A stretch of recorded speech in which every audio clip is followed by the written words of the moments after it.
ลืมภาพขนมปังกระด้างไปให้หมดนี่คือสูตรขนมปังแผ่ที่นุ่มจนใจสั่นและที่สำคัญไม่ต้องพึ่งเตาอบราคาแพงใครมีเตาแก๊สในบ้านก็ทำได้แล้วเตรียมจุดสูตรกันให้ดีเลยค่ะสูตรนี้นุ่มยืดหอมฟุ้งสูตรนี้ทำลายกำแพงข้อจำกัดเรื่องอุปกรณ์ไปจนหมดสิ้นทำให้ไม่มีเตาอบคุณก็เสกขนมปังระดับพรีเมียมกินเองในตอนเช้าก็ได้ค่ะเรามาเริ่มทำสูตรนี้กันเลยค่ะขั้นตอนแรกนะคะเราจะแช่ยีสต์กันก่อนค่ะเราจะใช้นมนะคะโรงเรียนและก็ยีสต์นะคะลงไปแล้วก็น้ำตาลทรายค่ะคนส่วนผสมส่วนนี้ทิ้งไว้ค่ะ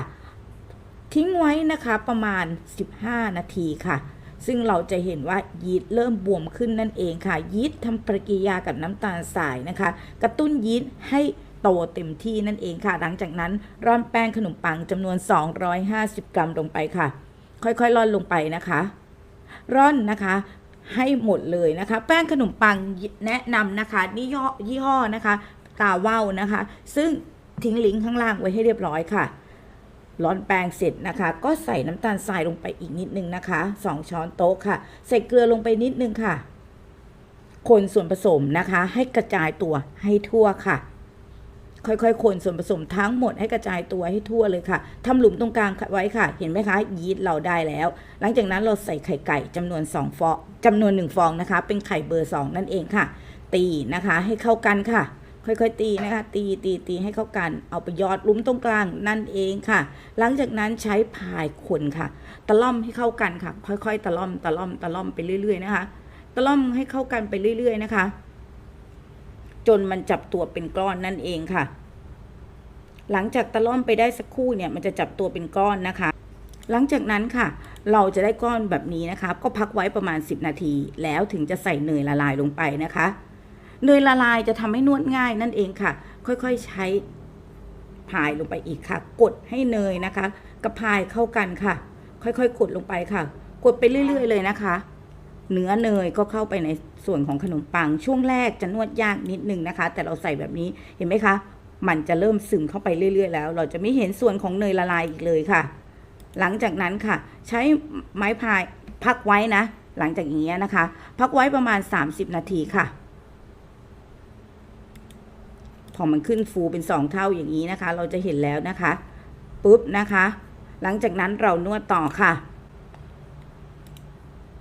แล้วใช้ถาดในลักษณะอย่างนี้นะคะเป็นถาดอบเค้กนี่แหละค่ะทาเนยลงไปค่ะปั้นเป็นก้อนๆนะคะ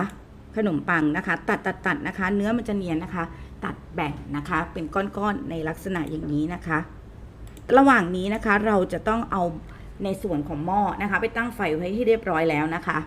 และปิดฝาไว้ให้ดีนะคะเพื่อให้ความร้อนด้านบนลงมานะคะเป็นการกระจายความร้อนให้ทั่วนั่นเองค่ะเราคลึงนะคะขนมปังเป็นลูกๆนะคะแต่ละลูกเลยค่ะหลังจากนั้นปิดฝาทิ้งไว้อีกประมาณ30นาทีมันจะขึ้นฟูเป็นลักษณะอย่างนี้นะคะแล้วทาเนยด้านบนค่ะเอาไปอ